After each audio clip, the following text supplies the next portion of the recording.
Students, welcome back to my YouTube channel. आज हम लोग स्टडी करेंगे हॉस्पिटल फार्मेसी के बारे में। अगर इसके पहले के वीडियोस आपने नहीं देखे हैं तो उनकी लिंक आपको डिस्क्रिप्शन बॉक्स में मिल जाएगी। चैप्टर 1 के स्टार्टिंग से सारे वीडियोस की लिंक डिस्क्रिप्शन बॉक्स में दी है, वहाँ से जाके आप उन वीडियोस को चेक कर सकते हैं। देखिए, हॉस्पिटल फार्मेसी की अगर हम लोग बात करें डेफिनीशन की, तो नाम आपको क्लियर कर रहा है, यानी हॉस्पिटल में जो फार्मेसी होती है वो।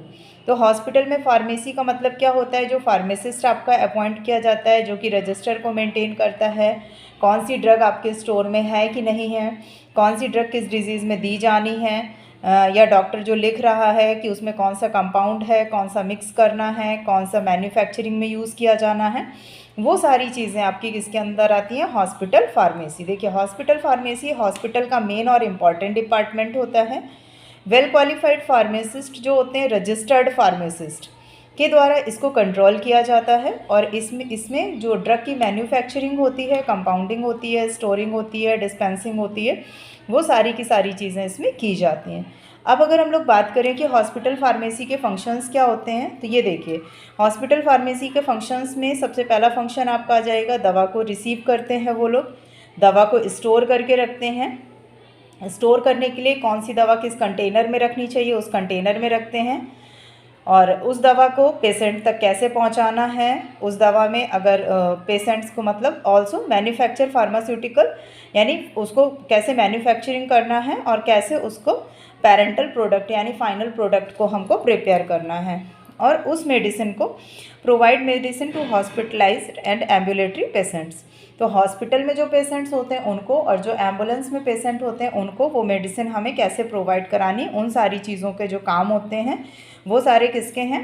फार्मासिस्ट के काम होते हैं, यानी हॉस्पिटल फार्मेसी के काम होते हैं। आपने देखा होगा फार्मेसी डिपार्टमेंट में दवा, इंजेक्शंस, ट्यूब, ऑइंटमेंट, यही सारी चीज़ें, आपको सिरप, यही सब मिलता है। तो इनका मेन काम क्या है? सबसे पहले तो उस दवा को मैन्युफैक्चरिंग करना, मैन्युफैक्चरिंग के बाद उसकी कंपाउंडिंग करना, कंपाउंडिंग के बाद उसको स्टोर कैसे किया जाना है वो करना, फिर डिस्पेंसिंग करना, डिस्पेंसिंग के बाद डिस्ट्रीब्यूट करना, डिस्ट्रीब्यूट के बाद मेंटेन करना, और मेंटेन के बाद में उसका रिकॉर्ड रखना।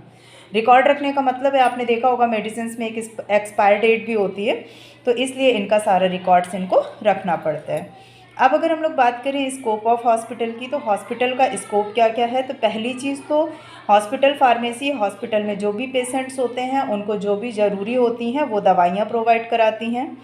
दूसरी चीज़, नारकोटिक और एल्कोहलिक प्रोडक्ट के रिकॉर्ड्स रखती हैं, यानी उनको कब रिसीव किया, कब उनके पास आई, कब उन्होंने हॉस्पिटल में उसको इशू किया और कितनी क्वांटिटी में इशू किया, उन सारी चीज़ों का रिकॉर्ड रखना।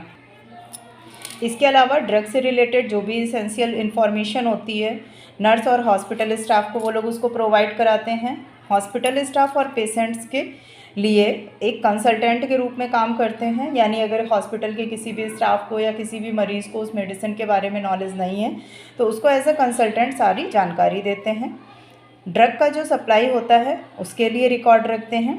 रिसीव किए गया जो ड्रग होता है या जो आइटम होता है उसका समय समय पे इंस्पेक्शन करते हैं कि कोई दवा ऐसी तो नहीं है कि जो बॉटल्स में पैक होती हैं वो खुली रह गई हो या ख़राब हो गई हो और वो ख़राब मेडिसिन किसी पेशेंट के पास चली जाए। तो इन सारी चीज़ों के इंस्पेक्शन की जिम्मेदारी भी आपके हॉस्पिटल फार्मेसी की ही होती है। अब हम लोग बात करते हैं ऑब्जेक्टिव्स की। अगर हम बात करें कि हॉस्पिटल फार्मेसी के क्या क्या ऑब्जेक्टिव्स होने चाहिए, ऑब्जेक्टिव्स का मतलब होता है उद्देश्य।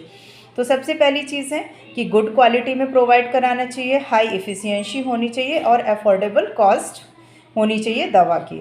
ठीक है, इसके अलावा आपका जो पॉलिसी है उसकी प्लानिंग होनी चाहिए, हर चीज़ ऑर्गेनाइज होनी चाहिए। ये नहीं कि सारी चीज़ें डिसऑर्गेनाइज हैं कि कौन सी मेडिसिन कब देनी है या कौन सी मेडिसिन कहाँ रखी है। अब आपके पास रैंडमली कोई पेशेंट आ गया तो आप उसको ढूंढ रहे हैं, वो सारी चीज़ें नहीं होनी चाहिए।